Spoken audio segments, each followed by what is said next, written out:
କେମିତି ମୋ ପାଠକୁ ଭୁଲିଯିବି? କେମିତି ମୋ ଭଲ ପାଇବା ମୋ ମନର ମଣିଷକୁ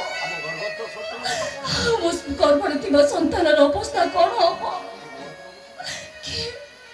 କିଏ ମୋ ମନ କଥା ବୁଝିବ?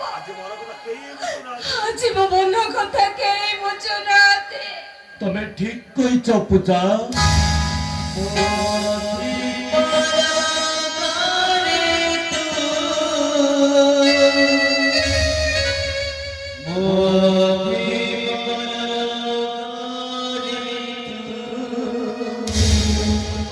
ଯଦି ତମ ମନ କଥାକୁ ବୁଝିଥାନ୍ତି ତାହେଲେ ଆଜି କୁଆରୀ ଅବସ୍ଥାରେ ଏମିତି ଗୋଟେ ବୋଝକୁ ତମ ମୁଣ୍ଡ ଉପରେ ଲଦି ଦେଇ ନିଶ୍ଚିନ୍ତରେ ବସି ନଥାନ୍ତି। ଏ ପୂଜା, କଣ ହେଇଛି ତମର? ତମେ କାନ୍ଦୁଛ?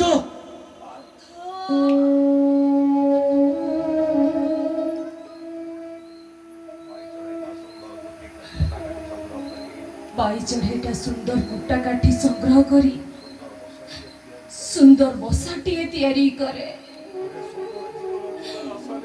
ଗୋଟେ ସୁନ୍ଦର ଜୀବନ ଜୀବାର ଆଶା ନେଇ କେତେ ନାଇଁ କେତେ ସ୍ୱପ୍ନ ଦେଖେ।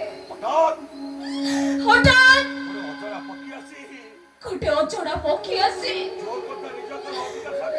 ଚୋର କରି ତାର ଯଦି ନିଜ ଅଧିକାର ସାବ୍ୟସ୍ତ କରେ, ହୁଏତ ବାଇଚଢ଼େଇଟା ବସା ଭାଙ୍ଗି ଚାଲିଯାଏ, ଆଉ ତା ନହେଲେ ସେ ମରିଯାଏ। ଏଇଆ ନା?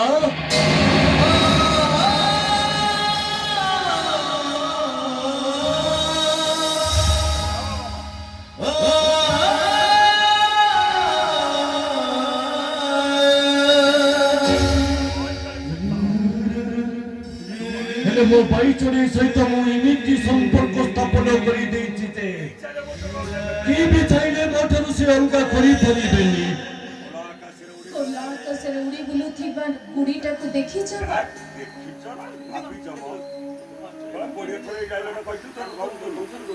ଖୋଲା ଆକାଶରେ ଉଡ଼ି ବୁଲୁଥିବା ଖୋଲା ଆକାଶରେ ଉଡ଼ି ବୁଲୁଥିବା ଗୁଡ଼ିଟା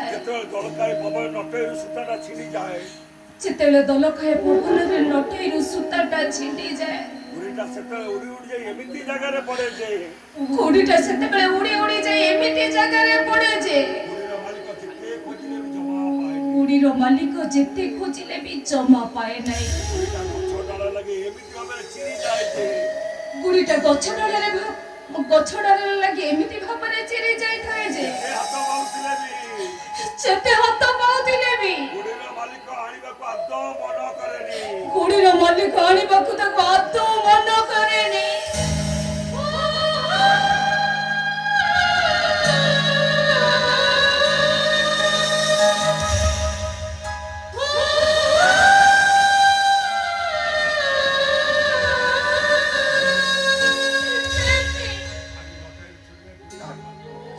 ଆଜି ବି ନଟେଇରୁ ଛିଡ଼ି ଯାଇଥିବା ଗୁଡ଼ିଟା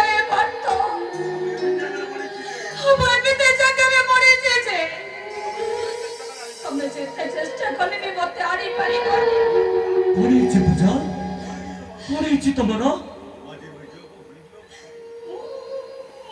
ଆଜି ମୋ ନିଜ ଲୋକଙ୍କୁ ଭୁଲି ଯିବାକୁ ଚାହେଁ।